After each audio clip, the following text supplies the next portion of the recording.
Join Cell Academy, Goa's best coaching for IIT, JEE and medical exam preparations for class 7 to 12. Register today for Cell Talent Search exam for class 6 to 12. Admissions are now open for repeaters medical batch for NEET 2022. राष्ट्रीय OBC महासंघान आज वेगळ्या पद्धतीन सगळ्यांक एकत्र हाडपाचो जो विषय केला त्या विशयाचेर एक पहिलो प्रयोग म्हणून प्रियोळ मतदारसंघान जागृती मेळावा आमी आयोजित केला।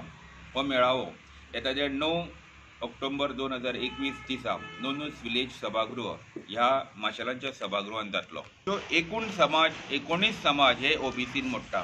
हांव सांगपाक सोदतां गेल्या 3 फेब्रुवारी 2001 पासून ओबीसी कमिशनाचो चेअरमॅन गोंयांत ना।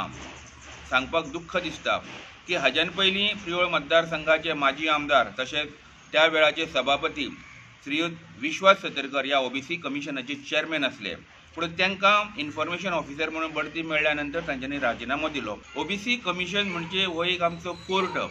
जर आमच्या ओबीसी समाजाचेर अन्याय जाता तर आमी वचप खंय म्हणून हांव सरकाराक कळकळीची विनंती करता की जाता तितले बेगीन हे ओबीसी कमिशन भरचें। त्याच पद्दतीन ओबीसी महामंडळ अजून पर्यंत अपूर्णावस्थेत आसा। खंयच्योय ज्यो येवजण्यो ओबीसी समाजाक मेळोवन घेवपाच्यो आसा तर आमी ओबीसी महामंडळा कडेन किंवा ओबीसी कमिशनरा कडेन वता, पूण हे ओबीसी कमिशन आनी ओबीसी महामंडळूच अस्तित्वान ना। 2400 कोटी एसटी समाजाच्या लोकांक तेचे बेनिफिशरी मेळटा, तांकां ज्यो येवजण्यो आसा त्यो चालू आसा, पूण जर 27% आशिल्ल्या सगळ्या आमच्या समाज बांधवांक ह्यो येवजण्यो कित्याक ना हो म्हत्वाचो प्रश्न।